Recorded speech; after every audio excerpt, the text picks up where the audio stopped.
As always, we're back in Puerto Banús, Marbella to interview business owners that became successful. In this video, we speak to multiple different types of business owners, from someone that does drop shipping to someone that owns multiple wedding chapels in LA. So without further ado, let's go and see what advice they have for the younger generation. So I'm here with Francisco. Very nice to meet you, Francisco. Pleasure. Now, what is it that you do to have such a nice Ferrari? I'm in the aviation industry, private aviation. Hey, okay. So I started as a pilot in private aviation, private jets. And now I'm lucky to say that I own a private jet company in Switzerland and in Dubai. Amazing. And how did you get into that? Because that's obviously something that is quite difficult to get into, right? Into the private aviation or into the car industry? Well, let's start off with the aviation. Aviation, it is indeed. It comes from my family. My grandfather was a mechanical engineer for Boeing. Okay. And then my father is in the private aviation business as well for 48 years. Yeah. And of course, I grew up with him, listening to him. So basically what I did is I did my pilot licenses and I also went to university to do business, my major. Yeah, amazing. Yeah. And what is, let's say, the biggest mistake, if you don't mind sharing, that you've ever made kind of in business? The biggest mistake?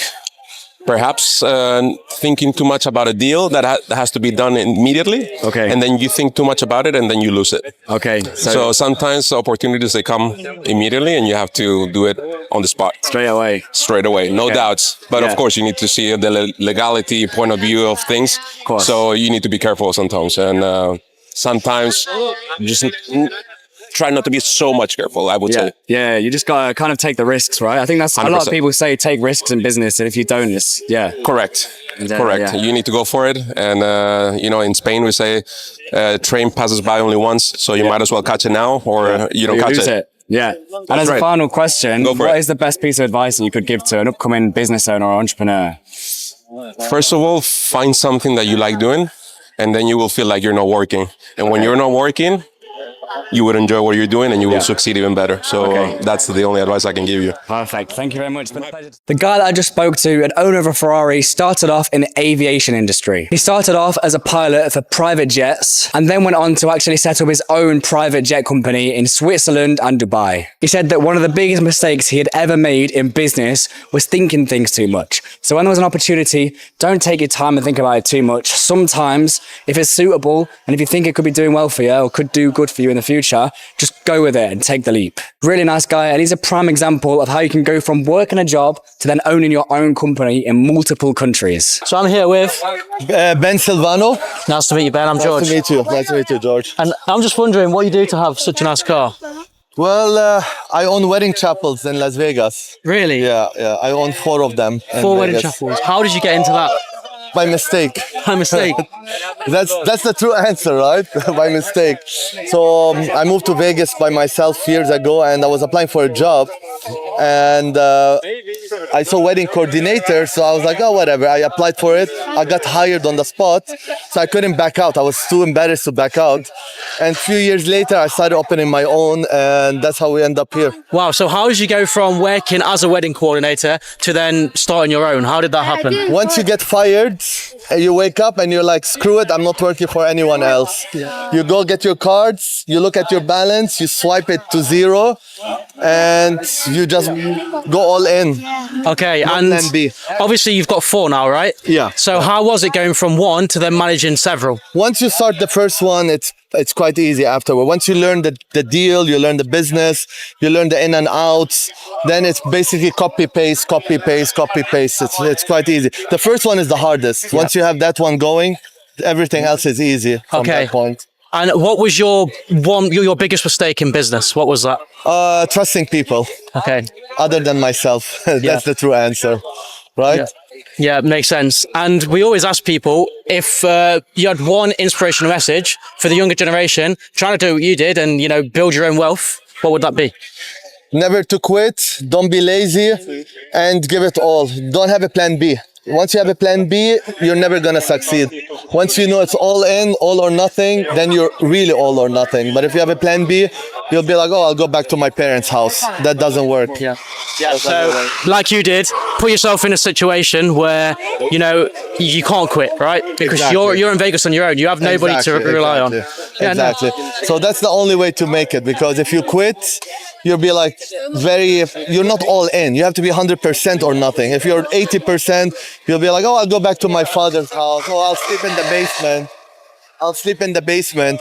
But when you know there's no one to support you, you're all by yourself, you cannot fail. There's no fail. There's no option to fail. So that's how we end up here. No, that's really. Thank you very much, Nice Ben. I really meeting you. appreciate that. Nice meeting you. Could we connect? Benny, he moved to Las Vegas without a plan. And then coincidentally, he got offered a job in a wedding chapel. From then on, he went to own his own wedding chapel and then expand to now having 4. It was completely coincidental, but the interesting part of this story is he said that when you own one, then you know exactly how the process works and then how to expand and make other wedding chapels. Therefore, the second, third and fourth was a lot easier. He was a super nice guy on camera and off camera. It was an absolute pleasure meeting him. So I'm here with...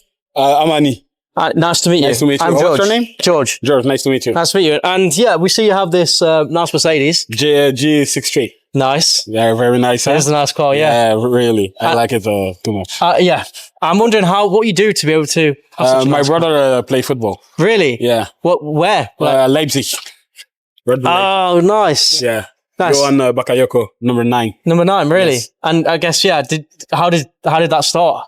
He started playing when we were young, you know? So he grew up, he went to PSV. Okay, yeah. In the Netherlands, and then straight to Leipzig. Wow, okay. And so you was like a supportive brother? Yeah, the first one. Nice, and then he treated you. And yeah, I was dropping him off at the training every time, even when it was raining. So yeah. Wow, yeah, well that's a really nice... a little bit his way to say thank you. That's really nice. Yeah, Yeah.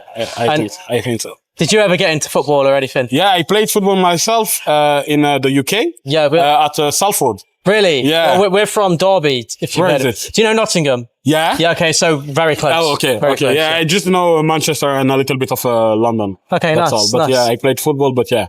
Now I'm eating the life. That's good, bro. And it's perfect too. well, yeah, we always ask people as well if there was an inspirational message for the younger generation. For the younger generation, it's always work and believe in your dreams. Yep, and I guess... And pray, always. Pray, yeah? Yeah, always. You're a religious man. Yeah. Nice, man. A lot. That's the most important. Yeah, no, yeah. Well, also like discipline as well, right? Yeah, of course. Absolutely. Of course. But if you put together discipline, work and prayer, if you're someone in a relationship with God, it will work. Yeah, yeah. Of course. Nice. Yeah, There's no way that it doesn't work. Well, obviously, like you say, if you work hard, you reap the rewards later on, as you helped your brother and your brother worked hard. That's exactly the results. Exactly, yeah. One of them. Okay. So you have more? Yeah, the Rolls-Royce Cullinan. Really? Yeah, it's really nice car, I swear. Living life. Yeah, and CLA 53. Amazing. Also, wow. So yeah. Living the life, bro. Living the life. I love it. Well, it was really nice to meet you, man. Cheers, bro. Yeah, thank you for that. We just bumped into the brother of Johan Bakayoko, a player for Leipzig, a first division team in the Bundesliga. He went on to explain that he took his brother to football training a lot and supported him throughout his journey to becoming a professional footballer. And therefore, his brother repaid the favour by buying him several cars. That's not the only thing though. He was a super humble guy and respected where they came from and where they are now. He's religious too, so he said that God had a big part to play in it and he still prays every single day. Overall, he was a really nice guy. You got to respect what he did for his brother. Otherwise, maybe he wouldn't have got to where he is now. I wish him and his brother the best of luck in the future. So that's been the end of this video. In this video, I think we've had some really valuable interviews there that have given really good advice. Yeah, Benny's story was particularly interesting for me, how he started off absolutely like just being in LA randomly and then going from working for a wedding chapel to then owning 4. So I hope this has inspired you and given you some good advice and the courage to go and build your own business. Remember to like and subscribe, and remember to turn the notification bell on. Otherwise, you might miss one of our videos. And well, you don't want to do that because it could be a piece of information you need to get started with your business. Other than that, thanks for watching, and we will see you in the next video.